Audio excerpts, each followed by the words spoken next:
नमस्कार दोस्तों। आज की कहानी है भाभी का दुख। मेरा नाम पद्मा है और ये कहानी है मेरी विधवा भाभी की। एक दिन मेरी भाभी का कॉल आया। उसने मुझे मिलने के लिए बुलाया। मैंने सोचा सुबह जाकर शाम तक वापस आ जाऊंगी। मायके जाकर पता चला कि भाभी बीमार है।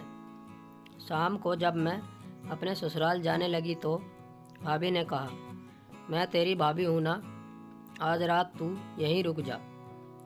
अपनी भाभी की बीमारी की बात सुनकर मैं उन्हें मना नहीं कर सकी और उस रात वहीं रुक गई। एकदम कड़क आवाज़ वाली नीलू अब बिल्कुल ही उदास हो गई थी। अब उसमें वो बात नहीं रही। बीमारी ने उसे बिल्कुल ही बदल दिया। एक समय था जब पूरा परिवार उनके इशारों पर चलता था। उनमें बहुत ज़्यादा बदलाव आ गया था। इतना बदलाव उनमें मेरे बड़े भाई के देहांत के बाद भी नहीं आया था।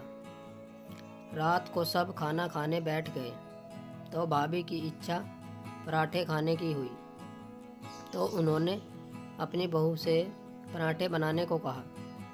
तो बहू ने एकदम से जवाब दिया, मम्मी जी, आप भी बच्चों की तरह ये क्या जिद लेकर बैठ गई?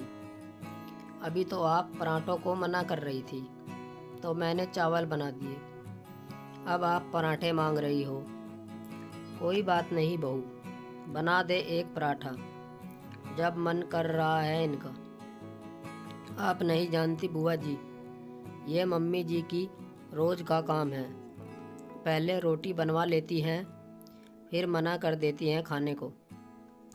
जिस दिन ज़्यादा काम होगा उस दिन तो ये ज़रूर ऐसा करती हैं।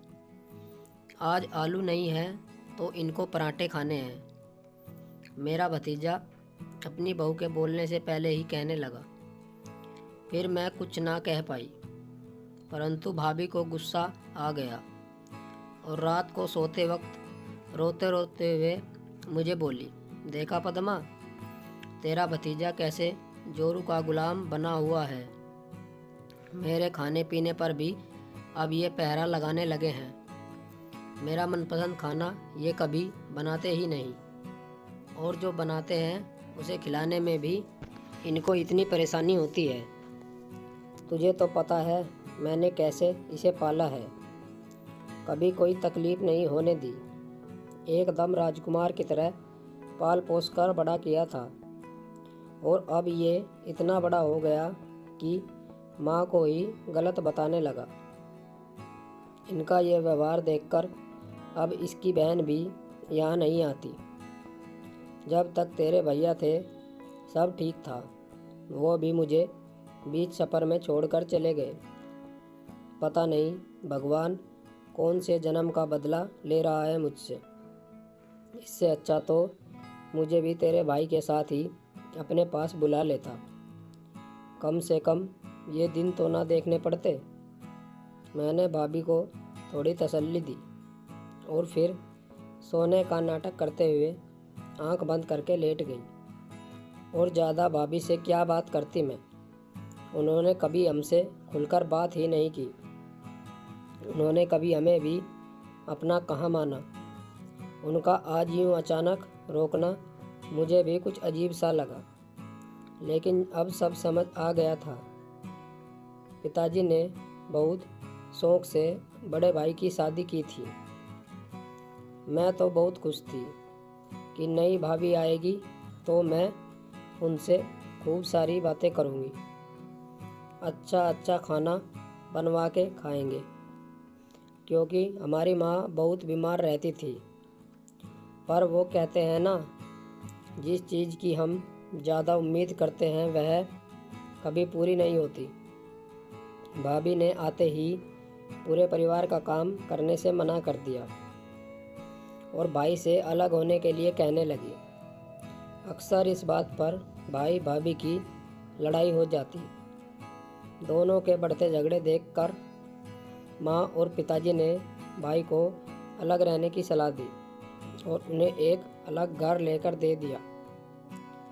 अलग होते ही भाई और भाभी ने परिवार से सारे नाते तोड़ लिए। कुछ समय बाद भाई का देहांत हो गया। दूर रहकर भी भाभी के स्वभाव में कोई बदलाव नहीं आया, परंतु भाई का स्वभाव जरूर बदल गया। इसलिए परिवार के सभी लोगों ने धीरे धीरे वहाँ जाना बंद कर दिया। मेरी शादी के बाद छोटे भाई की शादी हुई, लेकिन छोटी भाभी बहुत ज़्यादा संस्कारी और विनम्र थी। कुछ समय बाद बड़े भाई ने भी अपनी बेटी की शादी कर दी। घर में तो बड़ी भाभी की ही चलती थी। बड़े भाई के देहांत के 2 साल बाद भाभी ने अपने बेटे की शादी की। शादी में अपनी सास को भी बुलाया, लेकिन उनकी तबीयत ज़्यादा खराब रहती थी। इसलिए छोटे भाई ने मुझे उनकी देखभाल के लिए पहले आने को बोल दिया, जिससे माँ की देखभाल हो सके। शादी के अगले दिन ही छोटा भाई घर जाने को तैयार हो गए तो भाभी का बेटा बोला, चाचू, दादी को कुछ दिन हमारे पास ही रहने दो, मैं बाद में छोड़ आऊँगा।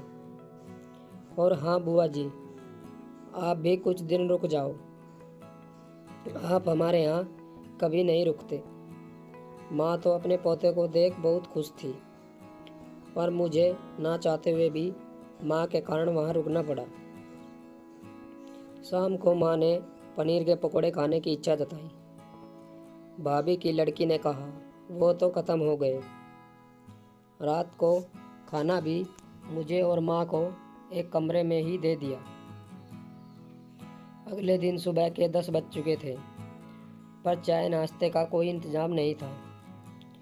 माँ को जल्दी चाय पीने की आदत थी, तो उसने मुझसे कहा, पद्मा, जा तू चाय बना ला।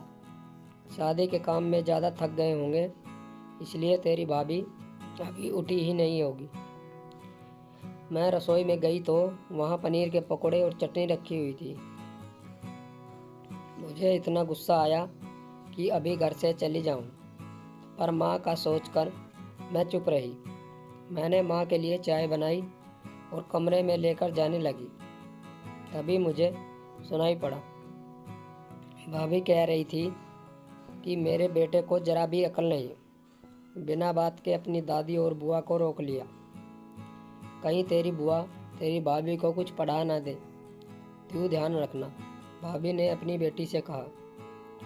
उनकी बात सुनकर मेरा मन हीन भावना से भर गया। अब मेरा एक पल भी माँ रुकने का मन नहीं कर रहा था। मैंने माँ को चाय दी और कहा, माँ, अब चलो यहाँ से, बहुत हो गया आदर सत्कार। माँ मेरी बात समझ गई और हमने चलने की तैयारी की। पोते के पूछने पर माँ ने तबीयत खराब होने का बहाना बना दिया। उसके बाद तो आना जाना बंद ही हो गया। भाभी ने भी कभी फ़ोन करके आने को नहीं कहा। कुछ दिन पहले ही भाभी की बीमारी का पता चला तो खुद को रोक नहीं पाई। आज भाभी के मुंह से ऐसी बात सुनकर एक ही बात मन में आ रही है, सुना था कर्म लौट कर आते हैं। भाभी ने कभी किसी को एक रोटी नहीं खाने दी। आज उसी भाभी की बहू उनकी रोटी की गिनती कर रही है। दोस्तों, उम्मीद करता हूँ आपको ये कहानी बहुत पसंद आई होगी। अगर हाँ तो वीडियो को लाइक और शेयर करें और हमारे चैनल को भी सब्सक्राइब करें।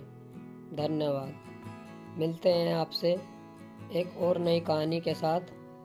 तब तक जुड़े रहिए हमारे चैनल के साथ।